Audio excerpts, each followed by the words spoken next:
Welcome to Walking Free with Pastor Theresa. We're back here today talking a little bit of my story, but we're talking about coming out of our soul prisons that we got being formed in us and put us in through our childhood. Many adverse childhood experiences that we didn't know were negative or adverse at the time. So it began forming us, our personality and natures and fears and hurts and stuff. Well, here's a thought.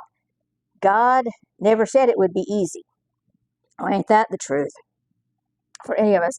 But smooth seas never make a good sailor.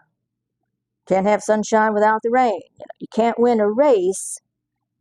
You have to prepare, strengthen your muscles, learn the course, jump the hurdles, maybe swim at times, climb a steep wall, army crawl under some barbed wire, whatever it takes through these obstacle courses of life. And there is the saying, whatever doesn't kill us makes us stronger. That's pretty true right there. But there will be hurdles in life. There'll be trials. And the scriptures speak of this. Absolutely. All of those that have gone before us. So to overcome obstacles or to endure them, we must train. So life is our boot camp or concentration camp at times. But being in the race definitely means perseverance. It means eyes on the goal, the prize, and thankfully, God gave us a pep squad, a huge crowd of cheerleaders that have already got to the finish line. These are a great cloud of witnesses, Hebrews 12, 1 through 2 talks about. Therefore, since we are surrounded by such a huge cloud of witnesses to the life of faith, let us strip off every weight that slows us down, especially the sin that so easily trips us up. Let us run with endurance the race that God has set before us. We do this by keeping our eyes on Jesus, the champion who initiates and perfects our faith.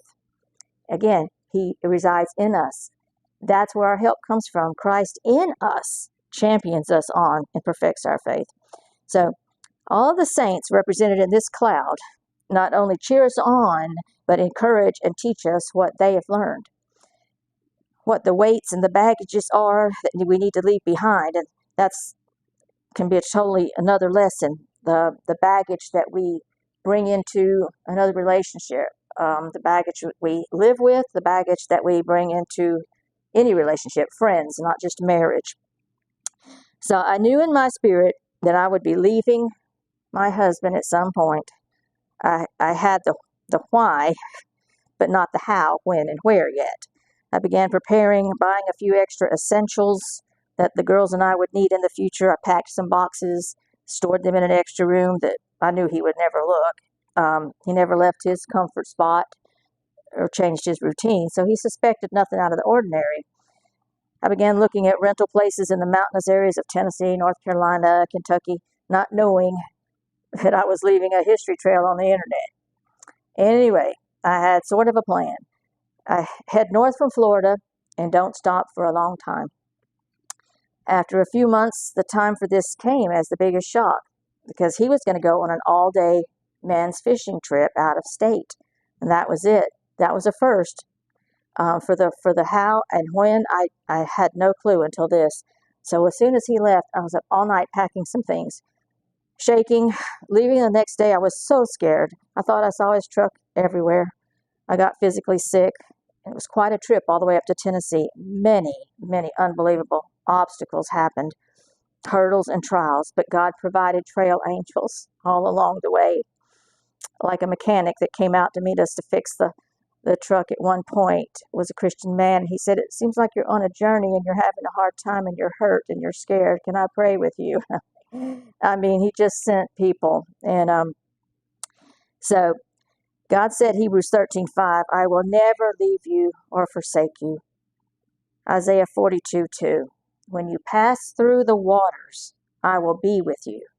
Through the rivers, they shall not overflow you.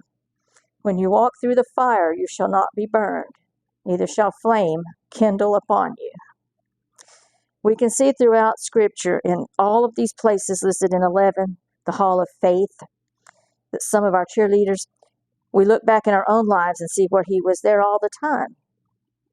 We don't always see him in the moment when our eyes are filled with tears or the pain is blocking out his voice or our faith is almost on empty. But God knows and he sees and is close to us. He's close to the brokenhearted. And he is against abuse. He is against the abuse of innocence. So thank God that little mustard seed of faith proves its worth. I got to Tennessee and went to Jasper to start fresh, knowing no one, but was still shaking in fear because I knew my husband was probably calling home and getting no answer from me, plus get home and see that we were all gone. He did and began calling everyone we knew for information. Not many knew anything. My job didn't even know why I didn't come in the next day or anything. So no one knew where I stopped to start a new life because I didn't know until I stopped. Had no cell phones then. Kind of like God telling Abraham to take his family and go to this new land, unknown to him, just following God's voice. Moses leading thousands to the promised land. No guidebook. Totally listening for God's voice and following the signs that he provides along the way, waiting for his guidance. Sheep know their shepherd's voice. We have to spend time with him in his word and in relationship to know his voice and recognize it. I found employment working for the landlord that rented us a house. How awesome is that? Found a place to go to church, got my oldest daughter in school, had everything in order long before their dad found out the city I'd gotten a landline in and located us there and stuff. He came and he cried and begged for us to get back together. We met halfway several times between Florida and Tennessee to exchange the girls back and forth. That was his ploy, to scream at me and to see me. He didn't want to see the girls so much, but always met in a public place. Then he finally did show up at our house and threatened me with kidnapping charges, threatened to have me put away as an unfit mother and that I would never see my children again, and threatened to kill me. So I caved.